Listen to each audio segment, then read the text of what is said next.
नमस्कार, आप देख रहे हैं वीके न्यूज़। मैं हूं दिवाकर विक्रम सिंह। आज हम चर्चा करेंगे महाराष्ट्र की राजनीति का और उस राजनीति में शरद पवार की भावी भूमिका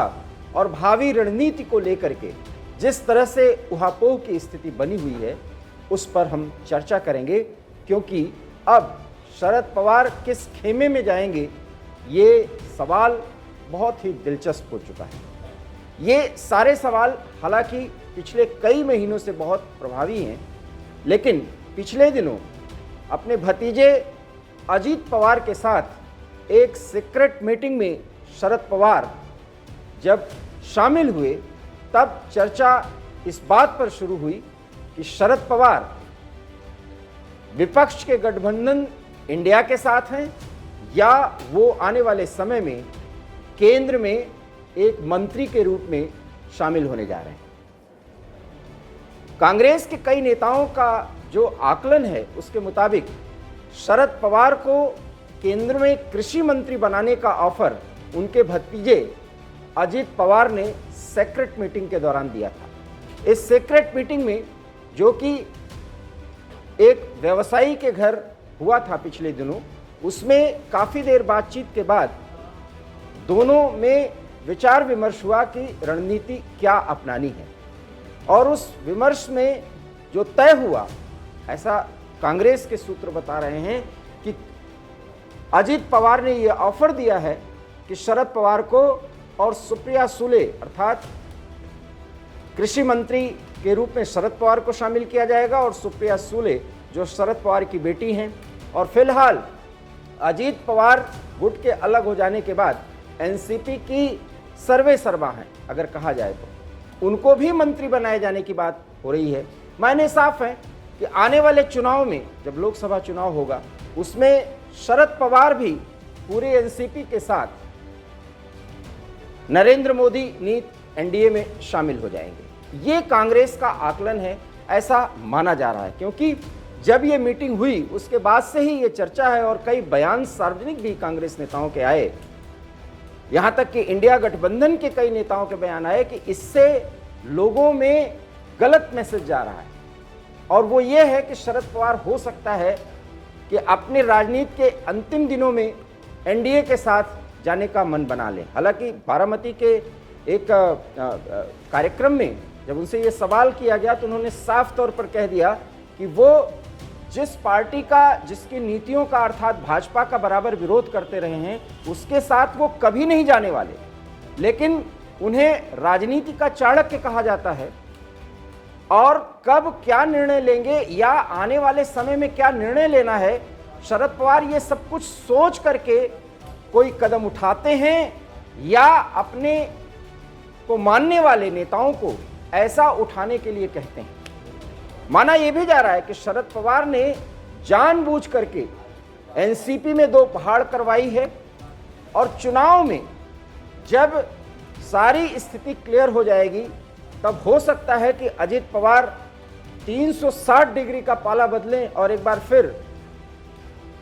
जिस तरह से एनडीए और मोदी के साथ आते हुए दिख रहे हैं और अभी फिलहाल महाराष्ट्र में सरकार के साथ शामिल हैं, वो सब कुछ बदल जाए। और ये भी कहा जा रहा है कि शरद पवार ने अपनी राजनीति को, अपने वजूद को बचाए रखने के लिए, मराठा पॉलिटिक्स में अपने वजूद को बनाए रखने के लिए ये सब कुछ जानबूझ करके करवाया है। अजीत पवार को एक तरह से ये निर्देश दिया है कि वो जाएं और वहाँ पर जो सरकार इस समय भारतीय जनता पार्टी और बागी शिवसेना के गठबंधन की चल रही है उसमें शामिल हों और समय आने पर वो पवार के अगले आदेश का इंतजार करें, उसके बाद कोई निर्णय लें। ये ऐसा कहा जा रहा है। लेकिन दूसरी तरफ ये कहा जा रहा है कि अब अजीत पवार एनडीए की राजनीति से इतना सहमत दिख रहे हैं और प्रधानमंत्री नरेंद्र मोदी नीति शासन के साथ आगे बढ़ने को इतना आतुर हैं कि वो अपने चाचा को पूरी तरह से मनाना चाहते हैं और एक नैतिक दबाव अनुरोध के साथ उन पर बना रहे हैं कि वो मान जाएं और चुनाव के पहले ही वो केंद्र में एक वरिष्ठ मंत्री के रूप में शामिल हो जाएं। उनकी इज्जत भी बढ़ेगी और इससे एनसीपी आने वाले चुनाव में एक बेहतर प्रदर्शन कर पाएगी और मराठा राजनीति में और एनसीपी का वजूद बचा रहेगा, क्योंकि आने वाले चुनाव में बागी शिवसेना गठबंधन, वहां के मुख्यमंत्री उप मुख्यमंत्री देवेंद्र फडणवीस और अजीत पवार की तिकड़ी चुनाव में बहुत बढ़िया प्रदर्शन करेगी और महाविकास अघाड़ी, जिसमें उद्धव गुट शिवसेना, कांग्रेस और बचा हुआ एनसीपी और अन्य कुछ दल कोई खास प्रदर्शन नहीं कर पाएंगे। लेकिन शरद पवार ये बराबर कहते रहे कि वो भारतीय जनता पार्टी के साथ नहीं जाने वाले, लेकिन अंतिम समय में वो निर्णय बदल देते हैं, क्योंकि कांग्रेस को ऐसा लगता है और इसमें पृथ्वीराज चौहान जो उनके वरिष्ठ नेता हैं वो भी कहते हैं कि ऑफर की जानकारी हमें मिल चुकी है कि अजित पवार और शरद पवार जब मिले तो अजित की तरफ से बाकायदा ऑफर दिया गया। इस ऑफर को शरद पवार स्वीकार करेंगे या नहीं, ये एक बड़ा सवाल है, लेकिन ऑफर किया गया। और नाना पटोले तो ये कहते हैं कि इससे जो गठबंधन नया बना है विपक्ष का, उस गठबंधन में कोई बेहतर संकेत और संदेश नहीं जा रहा, इसलिए शरद पवार से स्पष्टीकरण मांगना चाहिए, एनसीपी से स्पष्टीकरण मांगना चाहिए और उन्हें विवश करना चाहिए कि वो अपना लाइन क्लियर करें, वो किस रास्ते पर जाएंगे। ये नाना पटोले जो इस समय कांग्रेस महाराष्ट्र इकाई के अध्यक्ष हैं, वो कह रहे हैं और उनके हिसाब से महाराष्ट्र में महाविकास अघाड़ी की राजनीति को बड़ा नुकसान पहुंच रहा है। कहने को ये कहा जा सकता है कि खेला करेंगे या खेला हो गया है, क्योंकि ममता बनर्जी जो इस समय इंडिया गठबंधन की एक अंग हैं, वो बराबर ये बयान दे रही हैं पिछले दिनों से, हालांकि इसके पहले भी वो बयान देती रही हैं कि खेला हो बे। क्या खेला ममता बनर्जी करेंगी या उस खेला का एक सार्वजनिक सहमति बन चुकी है इन नेताओं के बीच में कि शरद पवार भी कोई खेला करें और वो चुनाव के कुछ पहले करें या चुनाव परिणाम आने के बाद करें या चुनाव होने के दौरान वो ऐसा करें, क्योंकि वो कब क्या स्टैंड लेना है, इस स्टैंड को बहुत पहले सोच लिए होते हैं और उसी के हिसाब से काम करते हैं या काम करने का निर्देश अपने अधीन नेताओं को देते हैं। और आज भी अजीत पवार के साथ जितने भी लोग एनसीपी के शरद पवार गुट, सुप्रिया सुले गुट से अलग होकर के आए हैं,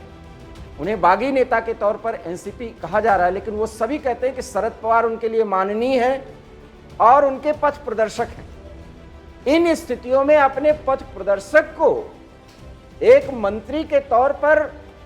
नरेंद्र मोदी के साथ आगे बढ़ने के लिए मनाया जा रहा है, ये बात कम से कम संजय राउत को नहीं अच्छी लग रही है। संजय राउत ने भी एक बयान दिया और उन्होंने कहा कि अजित पवार की औकात इतनी नहीं है कि वो शरद पवार से कह सकें कि वो इंडिया का साथ छोड़ दें और एनडीए के साथ आ जाएं, क्योंकि अजीत पवार को बनाने वाले शरद पवार हैं। लेकिन शायद संजय राउत ये बयान दे करके पवार के तारीफों के पुल बांध रहे, लेकिन वो भूल गए कि राजनीति में कब क्या निर्णय लेना है ये राउत भी जानते हैं और कम से कम राउत ये भी जानते हैं कि शरद पवार अपना हिसाब समय पर ले लेते हैं। गुणा गणित उनका पूरा क्लियर है कि कब किससे किस अंदाज में हिसाब लेना है और अपना स्टैंड बदलकर अपना और अपनी पार्टी का फायदा करना है। ये शरद पवार से बेहतर कोई नहीं जानता। और शायद राजनीति में अगर चाणक्य एनडीए का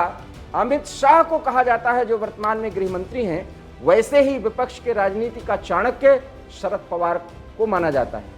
लेकिन संजय राउत का कहना है कि 60 साल संसदीय राजनीति में जिसने अपना समय बिताया हो, वो व्यक्ति अपने भतीजे के एक क्षुद्र ऑफर को कतई स्वीकार नहीं करेगा। उनके मुताबिक शरद पवार भारतीय जनता पार्टी के साथ कतई नहीं जा सकते। ये उद्धव गुट के संजय राउत का ये मानना है। लेकिन संजय राउत के इस मानने में कितनी ताकत है और क्या सभी सहमत हैं, कम से कम मैं ऐसा नहीं मानता, क्योंकि शरद पवार अजित पवार के भी ऑफर का मूल्यांकन करेंगे और एनडीए के साथ जाना है या नहीं जाना है इसका भी मूल्यांकन करेंगे। लेकिन इतना जरूर है कि जो परिस्थितियां इस समय महाराष्ट्र की राजनीति में और देश की राजनीति में दिख रही है, यहां तक कि इंडिया गठबंधन कैसा प्रदर्शन कर सकता है और इंडिया गठबंधन में किस पार्टी को ज्यादा तरजीह मिल रही है, इसका आकलन शरद पवार ने कर लिया है। और इसीलिए वो बयान तो भारतीय जनता पार्टी के खिलाफ दे रहे हैं आधिकारिक तौर पर, और ये कह रहे हैं कि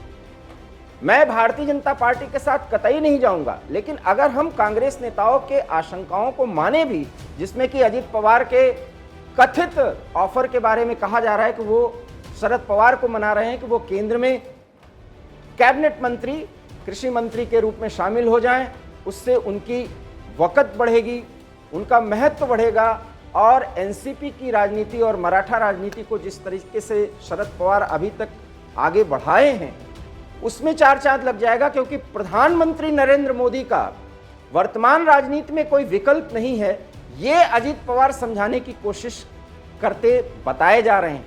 लेकिन उस मीटिंग में अगर अजित पवार ये बता रहे हैं तो शरद पवार उससे सहमत होंगे, कम से कम इस बात को मैं भी मानता हूं। एक कोई भी राजनीतिक